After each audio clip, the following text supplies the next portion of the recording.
In the past week, we've gotten Transformers 1 and now this. Animation fans are eating good. And similar to Transformers 1, I went into The Wild Robot convinced that it could not live up to the hype. Not that I didn't think it would be good, because I had a feeling it would be, just that it couldn't be as good as everyone said. I mean, people were touting this as the next animated classic on the level of a Miyazaki film. Welcome to Sandwich Reviews. I'm the Talking Sentient Sandwich, and I'm here to tell you that it is that good. It's not perfect, far from it, but the loads of emotional weight given to the characters and their interactions was so incredible that none of the story's flaws bothered me one bit. But I'll get into all those later. First, I gotta talk about the many things that this movie did right, one of which is the animation. From start to finish, it was an absolute spectacle. I haven't seen anything quite like it, and that's with me knowing that the paintbrush look is strictly speaking built upon the same animation we saw in Puss in Boots 2 and The Bad Guys. Early on in The Wild Robot, there are a couple shots where the camera would go underneath the water, showing every intricate detail of the sea life and vegetation. Then it would go up and break the surface of the water, and those had my jaw on the floor. However, what really sold me was a shot of the moon that was just wallpaper quality. Along with that, the story was just straight up wholesome. I'm talking Paddington levels of wholesome. It's also similar to Paddington in that the dozens of different narrative elements foreshadowed throughout come together in the last act, but really, it's just that it could give you diabetes from how damn sweet it is. Of course, I say that, but I also spent the majority of the movie watching through tears, but hey,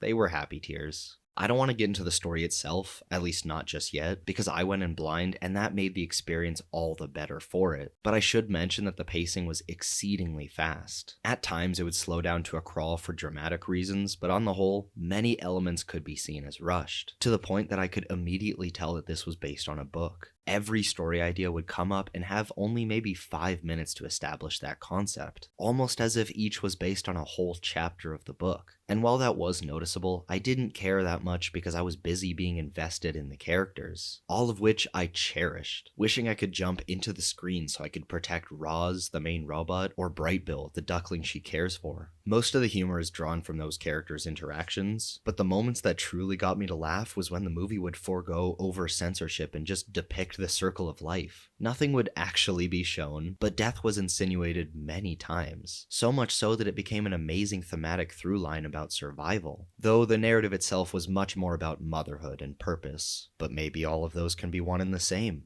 So if you're looking for a phenomenal animated movie to take a couple hours of your time, check out The Wild Robot. Trust me, you will not regret it. But now it's time to dive into all the spoilers in the story, so if you haven't seen it, I'd pause the video and come back, because there is a lot more within this movie than I was ever expecting. And in that, the initial 10 minutes were beyond perfect, beginning with Roz awakening and immediately showing how she can learn with a ticking clock behind her. And aside from Roz announcing herself to an owner who wasn't there, it was all dialogue free. I'm always a sucker for whenever a film is able to outline a basic story from context clues alone. And I knew that wouldn't last forever, because after attempting to integrate into wilderness society, Roz just powers down and learns animal language. Once she wakes up, the movie becomes much more Disney-fied and not as contemplative, with the animals now being voiced by famous actors. But once Roz accidentally finds an egg and begins caring for it, that didn't matter to me. I think there is a version of this story that is free of any dialogue, but that would mean that Roz wouldn't be able to talk or the story wouldn't be able to go in the directions it does. So again, that didn't matter. I'm fine with it. It was also a given that the character conflict was going to come from the fact that Roz killed Brightbill's actual family, but I'm glad that wasn't kept a secret for too long. That also led to the movie furthering the idea that everything happens for a reason, or just that nature is fickle, which I really liked. And I already talked about the hilarious moments depicting the circle of life, but what specifically got me was the possum mom just accepting that one of her kids was killed right in front of her. And that was made 10 times funnier when she was annoyed that the kid actually survived.